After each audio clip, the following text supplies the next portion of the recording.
Gente fala que você tem a tatuagem mais famosa do mundo. O fã número 1 de Salma Hayek está fazendo ela viralizar. Ele tinha uma tatuagem de uma mulher, que era muito parecida comigo. Ela é mostrada em vários filmes. Ele era um malvadão. Mulheres se atraem por ele. A Rihanna Lambeiro. Nossa, que inveja. Mas essa história é mais perturbadora do que imaginam. Mas o caso mais estranho foi com o Danny Trejo. Mas antes deixe eu deixar um recado rapidinho do patrocinador desse vídeo. Está na hora de levar seu desempenho ao próximo nível. Apresentamos o PC completo Mancer com Intel Core i7, 8 GB de RAM e SSD de 240 GB. Um computador completo, projetado para entregar desempenho máximo em todas as suas tarefas. Não perca essa chance. Garanta o seu PC completo Mancer clicando no link na descrição ou no comentário fixado. Agora vamos voltar para o vídeo de hoje. Ele estava fazendo esse filme, que foi na verdade o primeiro filme que eu fiz. Você era um criminoso. Sim. Me falaram que eu ia conhecer um cara que era um prisioneiro e agora era ator, e eu tava um pouco assustada. Salma Hayek. Nossa, ela é linda demais.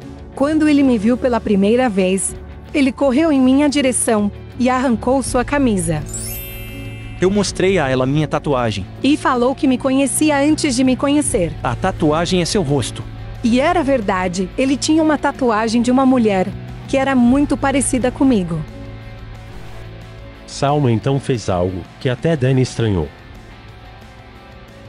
Ela o convidou para sua casa. Salma logo viu que Danny não era só um ex-criminoso. Ele era o preso mais temido na prisão mais perigosa dos Estados Unidos. San Quentin. Você nunca sabe o que pode acontecer. Atenção, preciso de reforço aqui. Vi presos esfaqueados no pescoço com a garganta cortada. Essa era a única prisão nos Estados Unidos que usava câmara de gás. Algumas das pessoas mais violentas do mundo. Charles Manson pode ter sido responsável por 35 mortes. Confie em mim. Se eu começasse a matar, não restaria mais ninguém vivo. Danny era tão temido que até Charles Manson pediu proteção a ele. É difícil acreditar que ele foi aquela pessoa. Antes do crime, Danny era um menino que gostava de brincar com meninas. Minhas tias e primas me adoravam, fazíamos tudo longe dos homens da família. Brincávamos de faz de conta e com bonecas. Um dia, meu tio Roy entrou no quarto das meninas, me viu usando um vestido e ficou furioso. Nós, os Trejos, devíamos ser másculos a todo momento, de toda forma. E de repente, tive que ir morar com meu pai. E tudo mudou rapidamente. Em 1951, a família Trejo fazia um churrasco. Todos fingiram que não viram que Danny, de 6 anos, foi trancado no carro. Minhas tias queriam ajudar, mas tinham medo de se envolver. E todos continuaram comendo, enquanto eu olhava. Danny aprendeu que ser homem é não mostrar fraqueza e ficou quieto trancado no carro com um calor escaldante. Eu comecei a adormecer ou desmaiar, mas lutei contra isso. Eu deitei no banco e depois me encolhi no chão. Eu já estava perdendo a consciência.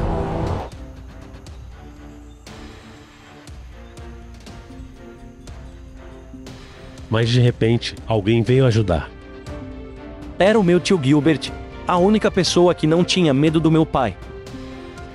Embora o pai do Danny tivesse dito para todos deixarem Danny no carro, Gilbert o tirou de lá. Meu pai começou a gritar com ele por isso, e Gilbert disse para ele relaxar. Ele era um herói. Eu rezava a Deus para ser como ele. Nos anos seguintes, Gilbert deu a Danny algo que seus pais não deram. Eu lembro de falar com minha mãe quando ela estava no telefone. Ela mandava eu calar a boca e ficar quieto. E com o meu pai, a mesma coisa. Já com meu tio Gilbert, ele falava para a pessoa esperar e me perguntava o que eu queria. Mas havia um motivo do tio Gilbert sempre ter tempo para o Danny. Todos sabiam. Meus pais fizeram de tudo na época para eu me afastar dele. Meu tio sempre tinha um maço de dinheiro no bolso. As mulheres, o carro e a grana, eles queriam isso. Tudo o que Gilbert fazia, eu seguia. Se ele jogasse futebol, eu jogaria também. Mas no caso, ele era um traficante de drogas. Quando eu vi que Gilbert roubava, eu não achei ruim. Eu achei até meio heróico.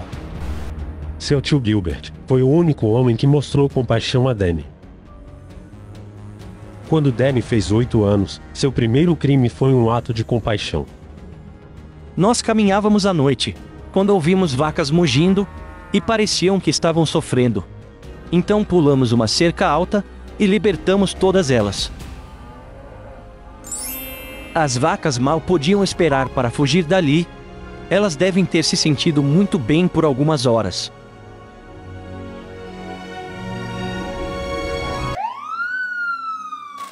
Mas como os laticínios estão sob a jurisdição da FDA, a Polícia Federal entrou em cena. Quando Danny tinha 12 anos, ele descobriu o lado sombrio do seu herói. Ele não era mais esse cara legal. Ele estava agindo feito louco. Eu o vi fazendo isso. Eu tinha a seringa do meu avô que era diabético. Gilbert me mandou sair quando me viu, e eu pedi para usar também. Ele falou, me dê um pouco ou eu conto para todos o que você está fazendo. Ele me pediu para segurar um cinto assim bem forte. Era uma seringa de vidro. Então quando a agulha puxa, ela faz um pequeno efeito bomba atômica. E então ele injeta, e me diz para soltar. E quando eu soltei o cinto, pude ver essa mudança drástica no comportamento dele. De um louco cheio de energia, para relaxado. E então depois disso, ele me deu uma dose, umas gotas para experimentar. E só me lembro de acordar todo suado no quintal da minha avó.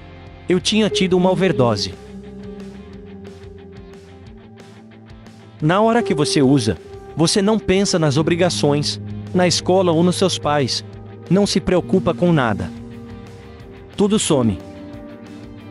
Na hora, eu só ouvia o carro do sorvete passando, e eu pegando um.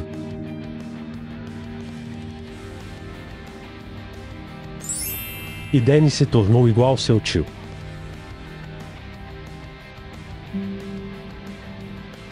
Anos depois, Danny estava em um ônibus, sendo levado a um lugar que chamam de arena.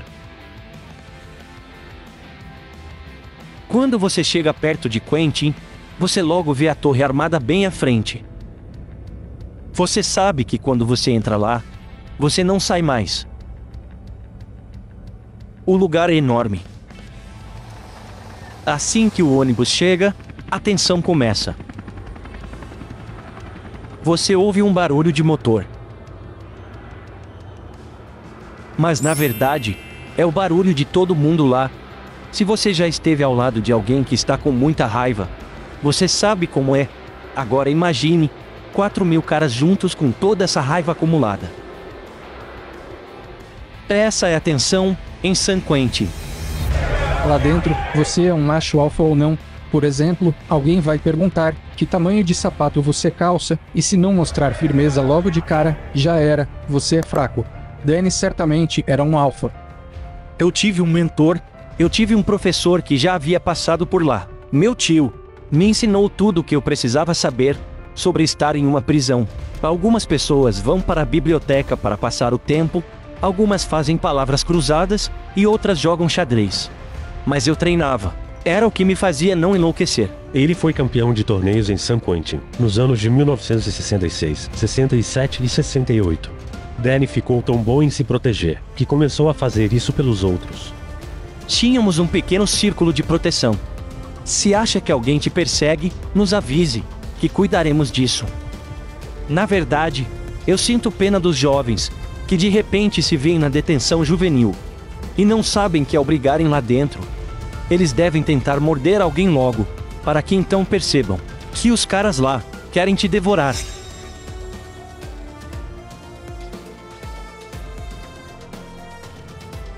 Às vezes, você percebe o que está se tornando. Eu estava jogando dominó com muita gente ao redor, e valia muito dinheiro. Eu estava ganhando, eu tinha a ponta de 5, e falei: essa é minha. De repente o cara cai sob a mesa e começa a sangrar. Alguém tinha batido nele feio. Todo mundo começou a correr e eu gritei: esperem, esperem, calma, eu tenho a ponta de 5. Eu lembro que eu estava na minha cela, ainda com minhas peças de dominó, e pensei: quem estou me tornando? Esse cara estava morrendo. Ele tinha uma mãe, um pai e talvez filhos. E eu estava gritando sobre meus 5. Ele percebeu que algo nele mudou naquele dia.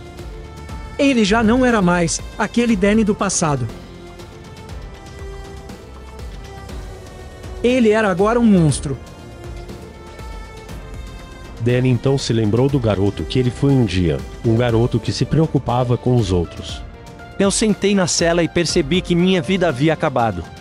Se eu não mudasse o rumo da minha vida, ficaria preso para sempre. Naquela noite, Danny decidiu que viveria do seu jeito, e não como seu tio havia ensinado.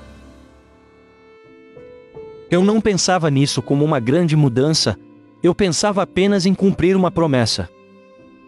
E então, a partir daquele momento, eu comecei a me dedicar a fazer coisas em benefício de outras pessoas, sem a expectativa de receber qualquer tipo de recompensa. 3 anos depois, Danny foi solto, e dizia ser um homem completamente mudado.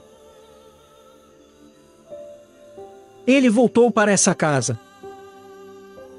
Ele disse que caminhou até o portão de metal, e minha avó abriu o portão, mas ela não destrancou a porta de tela quando viu. Eu disse: mãe, posso ficar por uns dias. Meus planos de liberdade condicional não deram certo. Minha mãe virou-se para o meu pai e disse: o Danny quer saber se ele pode ficar aqui por alguns dias. E meu pai disse: pode falar que sim, sem tirar os olhos da TV.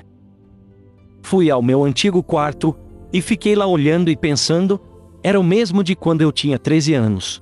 Eu era um ex-presidiário valentão, de 26 anos, que agora estava morando com sua mamãe. Meu pai nem ao menos me deu oi, ele não me queria ali. Ele odiava tatuagens, e eu queria muito provocá-lo para me vingar. Eu então me levantei e fui até ele, que estava na frente da televisão. Eu ia tirar a camisa e mostrar minha enorme tatuagem no peito, e ia provocá-lo dizendo: tudo certo com você. Mas minha mãe aparece exatamente nesse momento, perguntando se eu queria comer um lanchinho. Danny deixou de lado sua raiva, e começou a viver a vida do seu jeito. Eu me lembro muito bem da primeira pessoa que ajudei. Eu vi uma idosa tirando o lixo. Fui até ela para ajudar, e nunca esqueço suas palavras: não me roube, Danny, e ficou me encarando. Pois ela achava que eu ia ir na garagem dela, roubar um cortador de grama, e então ajudá-la com o lixo. Ninguém confiava no cara, que já tinha roubado o bairro inteiro. Mas Danny não desistiu. Ele aprendeu como ajudar os outros. Ele começou a dar seu número de telefone, e as pessoas ligavam para ele ajudar com coisas. Danny ficou sóbrio, e começou a trabalhar.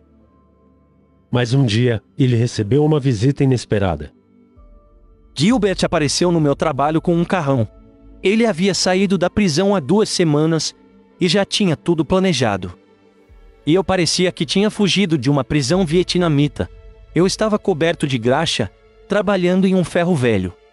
E ele me perguntou: que diabos está fazendo aqui? Eu disse: cala a boca, estou trabalhando. Ele falou que era vergonhoso ficar sujo o dia inteiro, e falou: pega isso aqui. Ele me deu 2 doses de heroína, e $1000, e disse: sabe por que estou dando isso? Para você se organizar e sair dessa, comece trabalhando para mim. E eu falei que estava me saindo bem. Eu admirava muito Gilbert, desde criança. Ele sempre foi meu exemplo a seguir. Mas falei: Gilbert não dá mais, e foi a primeira vez que me afastei dele. Depois disso, fiquei pensando no que tinha feito. A partir daquele momento, Danny nunca mais foi influenciado pelo seu tio Gilbert. Ele teve uma overdose e morreu. Meu primo o encontrou sem vida.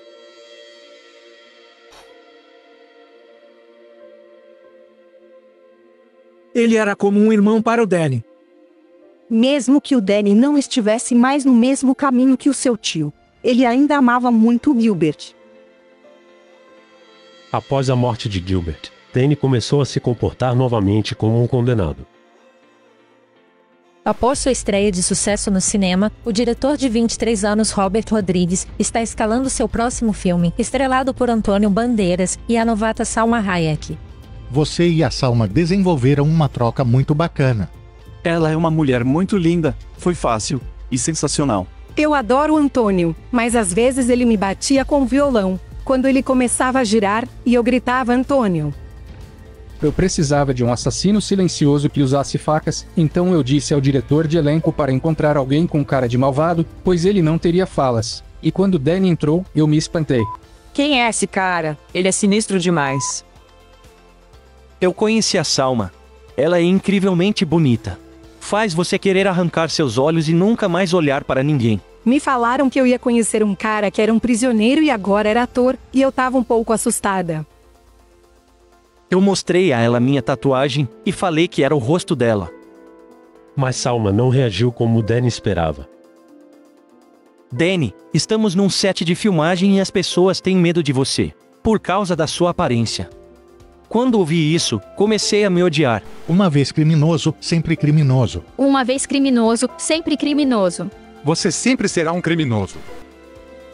Temos essa ideia de como as coisas supostamente deveriam ser, e como elas realmente irão ser.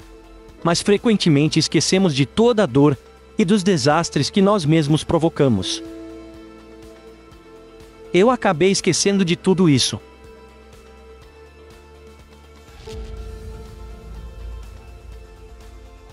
Mas foi Danny quem subestimou a Salma.